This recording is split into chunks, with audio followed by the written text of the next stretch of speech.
Ball dominates bat on day one at Grace Road. Division 2 champions Lancashire are untouchable at the top of the table, and their goal this week against Leicestershire is to preserve their unbeaten record for the season. Lancashire come into this fixture after a home victory against Middlesex, whereas the Foxes enter the final game after a defeat away at promotion chasing Glamorgan. With the toss uncontested, Lancashire elected to field first, and it looked to be an excellent decision as they struck early. Firstly, the captain of the home side, Paul Horton, was caught by Keaton Jennings off the bowling of Richard Gleeson without scoring. And then Hassan Azad was caught and bowled, also by Gleeson, the hosts now 9 for 2. A third fell soon after, Colin Ackerman caught by Livingston off Richard Gleeson for a duck, the score 16 for 3. Rhodes would help to settle things down with some shots to the boundary to get the scoreboard going in the right direction, and the score would move past the 50 mark. But then the fourth wicket, Cosgrove the man out, bowled by Bailey for 17.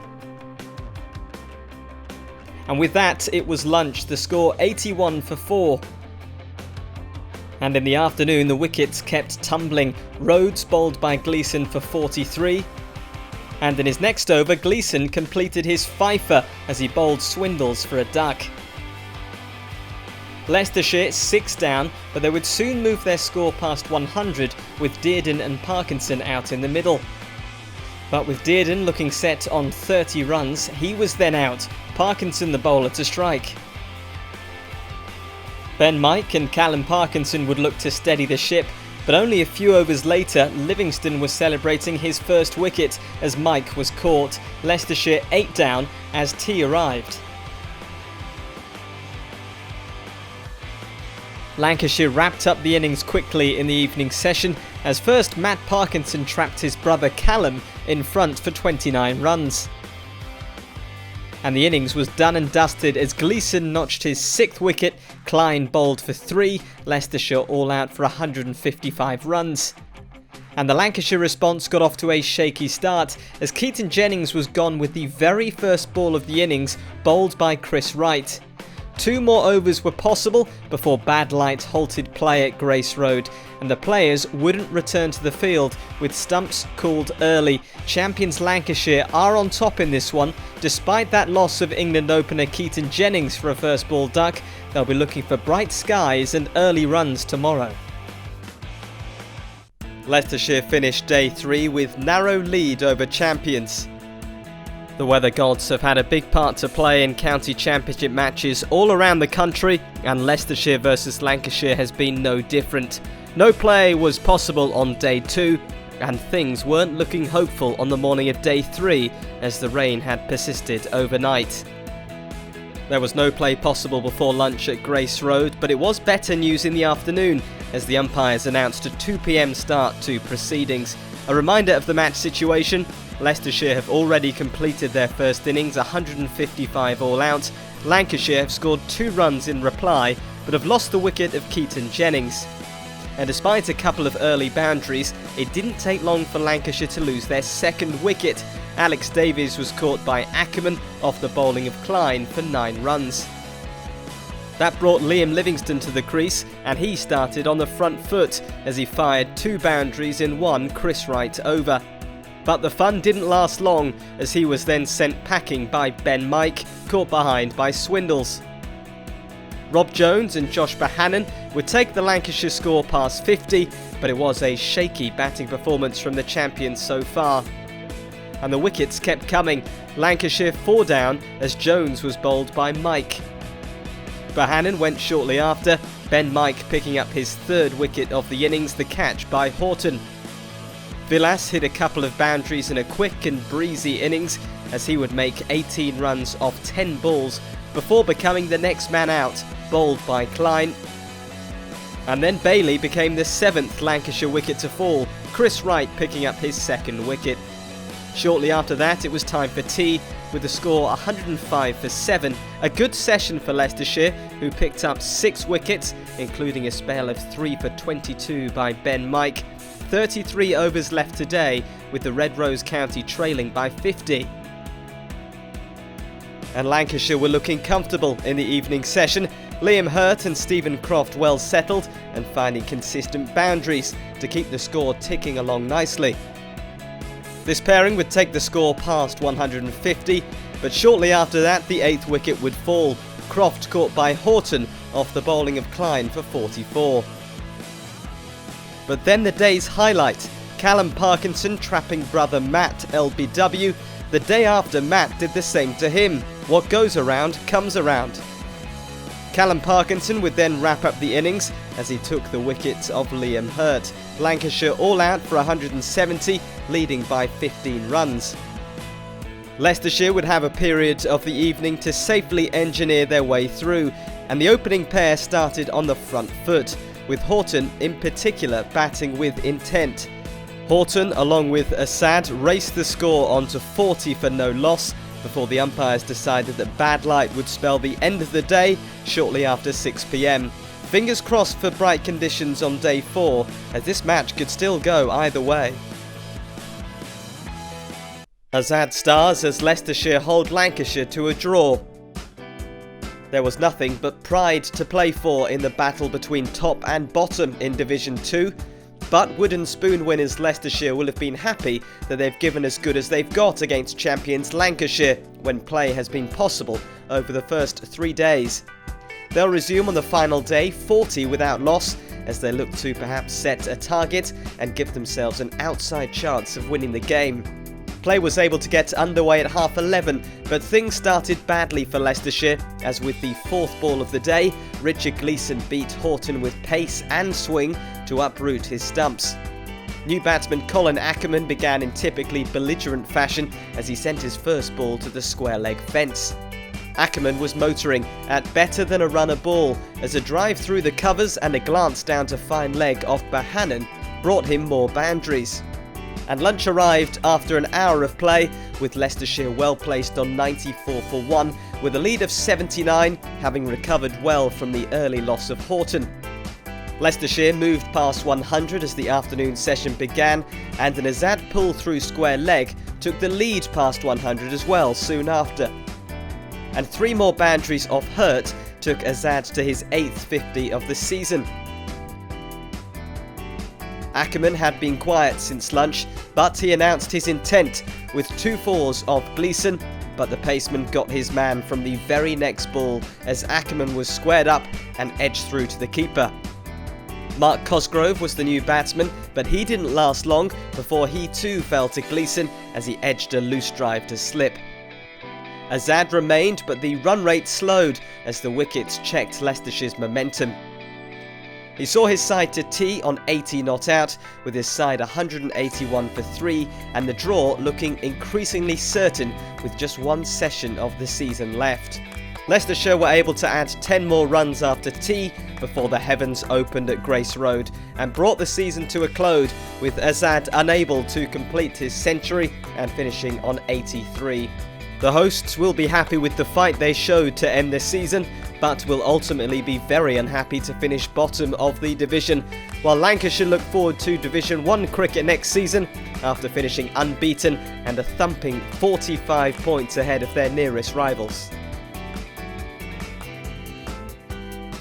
Watling holds up promotion chasing Glamorgan at the Riverside. Defeat against Northants last week ended any chance of promotion for Durham, but opponents Glamorgan still retain hope after crushing Leicestershire last time out. They'll need a big win at the Riverside and hope one of the 2 sides above them, Gloucestershire and Northants, fall to a heavy defeat as they meet each other in Bristol. Poor weather delayed the start at the Riverside, but Glamorgan looked to make up for lost time with a fast start as Hogan trapped Cameron Steele in front in the 3rd over. Alex Lees hit back with early boundaries off Carey and Hogan. But Angus Robson came and went as he edged Carey to Brathwaite at slip. Lees responded with 2 fours from a Van der Hoogten over. A new signing BJ Watling joined him with some early boundaries as Durham steadied the ship to reach lunch at 75 for 2. The pair looked to be taking their side to 3 figures as the afternoon session began and the partnership reached 50. But Hogan got one to nip in off the seam and Lees was trapped in front for 45. Watling drove Marchant de Lange through point to bring up the 100 before the batsman sent the bowler to the fence twice more in de Lange's following over. Watling moved to his 50 soon after, and Burnham helped himself to 2 boundaries off a David Lloyd over. And Durham looked to have recovered well as T approached with the score 140 for 3. But on the stroke of the interval, Burnham edged to Billy Root in the gully off Lloyd to leave Watling on his own on 60 not out at the break. Debutant Solomon Bell didn't last long after the tea break as he had his off-stump uprooted by Michael Hogan for just 1 to leave Durham 5 down. Watling remained to take his side past 150 in partnership with Eckersley. But Glamorgan were able to claim their second bonus point as Hogan got one to jag back off the seam and pin Eckersley in front. Glamorgan would feel like they were in an excellent position if they could prize out Watling before the close, but he continued to hold the innings together for Durham as Rain went on the attack with 2 boundaries off Van der Hoogten. The run rate slowed as the Durham 200 approached and the light began to fade, and an all-run 4 for Rain off Carey proved to be the last scoring shot of the day as bad light ended play 9 overs early with Durham 193 for 6 and Watling with an excellent 83 not out to his name. Watling completes deserved 100 before Rain ends play at the Riverside. A combination of inclement weather and an excellent unbeaten 83 from Durham's new signing BJ Watling held up promotion chasing Glamorgan on day 1 at the Riverside. They'll hope to get amongst the wickets quickly on day 2 to keep their outside chance of promotion alive. And after a slightly delayed start, the visitors did just that, as Ben Rain played on to Marchant de Lange's 3rd ball of the day. New batsman Bryden Cast went on the attack in response as 4 quick boundaries helped him bring up 17 off his first 12 balls and take Durham past 200 and to their first bonus point. A top edge over the keeper's head from a de Lange bumper took Cast to 26 before the big South African got his man in his next over as Cast had a waft outside off stump and edged through to the keeper. A 4 over the slips took Watling to 97 before he brought up a well-deserved century with a nudge to leg off Michael Hogan. But the rain duly arrived to bring about an early lunch with Durham going well on 262 for 8.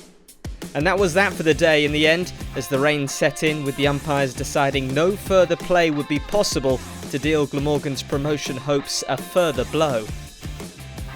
Derbyshire shade day 3 at Lords with Deploy and Hosin hitting 50s.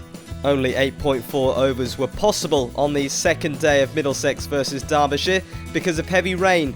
Derbyshire managed to claim the wickets of Anderson and Simpson in the brief passage of play that was possible after lunch.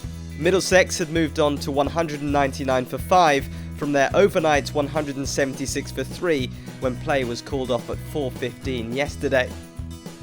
And on day 3 there was a short delay to the start of play, with the players coming out onto the field at 11:15. The floodlights on in the gloomy conditions, and before too long Milan moved past the milestone of 1,000 county championship runs this season. But then the first wicket of the day would fall, Milan gone for 72 as he was trapped LBW by Rees. Harris and Roland Jones would both strike the ball to the ropes before the new ball was taken by Derbyshire. And the new ball did the trick, with the 7th and 8th wicket falling in quick succession. First, Roland Jones was trapped in front by Rees, and then the new batsman Miguel Cummins was bowled for a duck by Hudson Prentice. The 9th wicket arrived shortly after, with Bamber gone for a duck. And with 1 wicket still to secure, the umpires delayed taking the players off for lunch, and that gave Derbyshire time to claim that last wicket. Tim Murtagh trying to swing Hudson Prentice to leg and getting a leading edge to 3rd slip. That was lunch, and Middlesex 260 all out had somewhat frittered away a promising position after reaching 155 for 2 yesterday. Milan top scoring with 72, Lewis Rees finishing with 4 for 61. Lewis Rees and Billy Godderman would get the Derbyshire innings started, Godderman needing 19 runs for 1,000 in the Championship for the season. But with Derbyshire's score at 49 runs, 2 wickets would fall in the space of 2 balls. First, Rees was trapped LBW by Bamber for 26 runs. And the very next ball, Madsen was gone for a golden duck, again LBW. The next over brought another wicket, Godderman the man to go, as Derbyshire's good start was being undone, Derbyshire 55 for 3. Shortly after reaching the Derbyshire 100, the 4th wicket arrived, an important breakthrough for Middlesex, Murtagh finding his 700th first-class wicket in a Middlesex shirt, as Hughes was caught by Cummins for 20. That brought tea, with Derbyshire 109 for 4. And Derbyshire would continue with their innings in the evening, with a good amount of play at the home of cricket today, a story that was not matched at many grounds across the country. The 2 batsmen were matching each other stride for stride, and it was looking like a race to see who would reach their half-century first. It was Hossin who won that race, his 50 coming off 80 balls. A few overs later, Deploy would join his partner in moving past his 50, a very important partnership being built by these two. But sadly, play was brought to a close by bad light, with Derbyshire 199 for 4. Compared to several other grounds, it has been a feast of cricket at the home of cricket today. But after 74 overs of play, the umpires took the teams off as the light faded. And that was that for the day. Hossin and Deploy have added 96 so far, and the visitors will resume on the final morning, 61 behind, with 6 wickets standing. Hardly any play possible on gloomy day at Lord's. Middlesex got the better of Derbyshire on a rain-affected first day in Division 2 of the County Championship at Lord's. Opener Sam Robson top scored with 93 to help Middlesex close on 176 for 3, as Stumps was called just before 5 p.m. with only 59 overs of play possible. On day 2, the weather gods were in a bad mood, with rain meaning no play was possible throughout Tuesday morning. The players did get out onto the field just before 2 in the afternoon, with Milan resuming on 51 not out and 16 short of 1,000 championship runs for the season. Martin Anderson on 4. In theory, 59 overs left before Stumps. In practice, it was looking unlikely we would get anywhere near that. And for Anderson, it was a positive start as he fired Hudson Prentice to the boundary.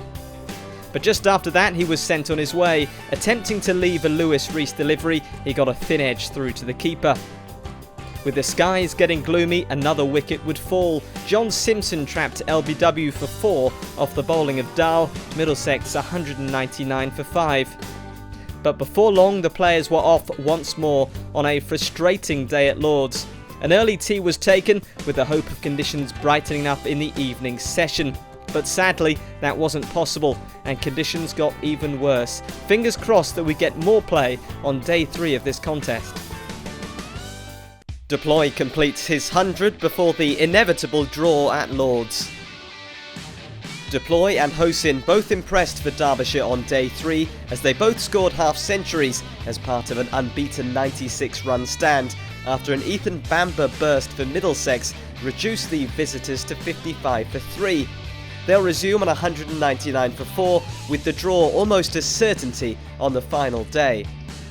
Play was able to begin at Lord's by the afternoon, and Derbyshire were immediately able to pass 200 and pick up their first bonus point, before Bamber continued his fine game by finding Hossin's edge, with Milan taking the catch at second slip. Critchley immediately got off the mark with a boundary, and the 4s came in a steady stream for the next few overs. But bad light caused a brief interlude soon after, and when they returned, Bamber struck for the 4th time in the innings when Critchley top-edged a pull to Murtagh at mid-on. But Deploy and new man Finn Hudson Prentice were not deterred as they continued to share regular boundaries as Derbyshire moved past 250, before Bamber had him edging behind to complete the first 5-wicket haul of the young seamer's career. The run rate slowed as Derbyshire moved into the lead, but a couple of streaky boundaries for Deploy took his side to the brink of 300 and the batsman to 97. Tea came with Derbyshire 301 for 7, thanks to a pull round the corner from Dahl, and Deploy will hope to complete his century in the final session before the captains shake hands on the inevitable draw. After a brief delay for bad light, Deploy was able to complete his second championship century of the season as he cut Holden for 3. But immediately after, the rain arrived again at Lords and the draw was confirmed to bring an end to the season for both sides. They'll try again for promotion next season as Middlesex finish 8th with 133 points and Derbyshire finish 1 spot ahead with 145. Gloucestershire struggle with the bat before rain brings early end to day 1. Gloucestershire play host to fellow promotion hopefuls Northamptonshire in what is the final and perhaps most important match of the season. With only 9 points needed to solidify promotion to Division 1, Gloucestershire will be hoping to avoid defeat to second place Northamptonshire, who are in a very similar position. A draw is likely to send them both up to Division 1 for 2020. With the toss uncontested, Northamptonshire elected to field first, and the Gloucestershire openers settled into the contest quickly, firing some early boundaries. But in the 10th over, the breakthrough came as Bracey was caught by Rossington off the bowling of Sanderson, the opener gone for 8 runs. And the new batsman didn't last long, departing for 1 run off the bowling of Berg. The other opener was out soon after as well. Direct hit from Luke Proctor and Chris Dent was gone. That's the first bonus point for Northants. The wickets kept tumbling. Roderick was the 4th wicket as he edged off the bowling of Sanderson. 60 championship wickets for Ben Sanderson this season. A freak dismissal would bring the 5th wicket. Charlesworth driving firmly down the ground, but Doug Bracewell getting a touch on it, and the non-striker Hankins was out of his ground, a real blow for Gloucestershire. And they were soon 6 down, Bracewell drifting into the leg stump and Higgins clipping the ball straight to Northants debutant Emilio Gay at square leg. Lunch would arrive, bringing a disappointing morning for Gloucestershire to an end, the hosts at 80 for 6. Just 2 balls were possible in the afternoon session before the rain arrived and it settled heavily in Bristol. No more play possible for the rest of the day. Sadly, the weather forecasters proved to be wholly accurate in this promotion clash, and it doesn't look great for tomorrow either. Just 2 more points needed for Northants to move up to Division 1. Gloucestershire need 9. Gloucestershire make hay with the bat before Van Buren falls late in the day. Like much of the country, there was no play possible at Bristol on day 2, meaning they will hope to resume on day 3 with Gloucestershire 80 for 6 and Northamptonshire hoping to claim the 2 additional bonus points they need to guarantee promotion to Division 1 next season.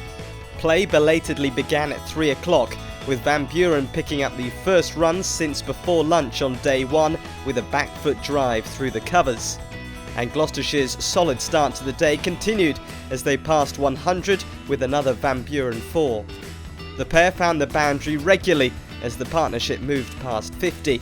Another shower took the players off briefly, but the batsmen came back out looking to make up for lost time, as both batsmen sent Bracewell to the rope in the first over of the resumption, with Charlesworth moving to his 50 in the process. And the Gloucestershire pair were looking in complete control as regular boundaries took their side beyond 200.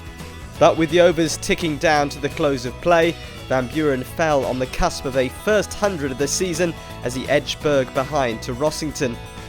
The close of play arrived soon after with Gloucestershire 220 for 7, an excellent effort with the bat given they resumed on 80 for 6 in the afternoon, and both teams look set for promotion, with Glamorgan highly unlikely to force victory at Durham.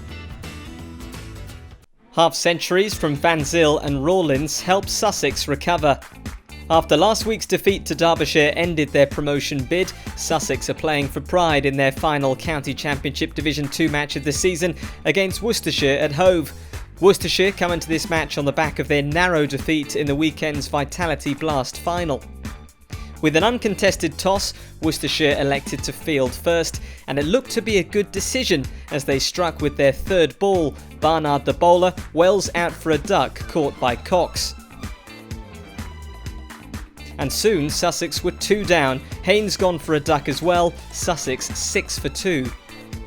Van Zyl would steady the ship with some solid strokes to the boundary as Sussex looked to recover from their early wickets. But a third wicket fell soon after, Will Beer the man to go, caught by Cox off the bowling of Barnard. Rawlins would join Van Zyl in the middle and follow his lead as the boundaries came to help rectify the sticky situation for Sussex. The pairing would make it through to lunch with the score 81 for 3, Van Zyl unbeaten on 45 and Rawlins with him on 20. In the afternoon session, Van Zyl would move to his half-century, a vital knock for Sussex after those early wickets. But he was soon to be the 4th wicket to fall, caught by Rutherford off the bowling of Morris for 56. Rawlins wasn't too far behind in celebrating his own half-century. A few overs later, he was also gone though, Finch the bowler to strike as Rawlins was caught by Mitchell for 58, and with that, bad light arrived and tea was taken early. And shortly after that, the rain arrived, meaning no more play was possible for the rest of the day. Valuable runs from Rawlins and Van Zyl have helped out Sussex after the loss of early wickets, but more work to do with the bat tomorrow with the score at 150 for 5. Sussex pile on the runs as rain relents at Hove. Worcestershire made early inroads with the ball on day 1 before half-centuries from Van Zyl and Rawlins helped them recover to 150 for 5 before rain curtailed the day. They'd have more work to do when play began on day 2. The rain delayed play till after 3 o'clock, but when the teams eventually came out, Brown and Clark made a solid start for the hosts as they picked up some early boundaries. Brown cut Finch for 4 before picking up another boundary in the next over off Parnell. And the stand was nearing 50 when Clark's debut innings was brought to an end as he edged a loose shot off Parnell to Vessels at slip. And 1 wicket brought 2 as in the very next over Barnard pinned Brown in front. But Garton and Visa hit back with boundaries that took Sussex beyond the 200 mark. The batsmen went on the attack as the final session of the day began, with both Visa and Garton helping themselves to 4s off D'Oliveira. And the runs started to flow quite quickly as Garton went on the attack to take the partnership past 50. A Visa cut for 4 off Morris was followed up 2 balls later with a pull to the fence, but with the very next delivery the bowler got his man with an in-swinger that ripped out his leg stump. Garton responded with 2 powerful boundaries in the following over from Barnard to take him past 50. But the umpires then decided the lights had deteriorated and took the players off, bringing play to the close with the score 299 for 8 after an excellent afternoon's batting from Sussex.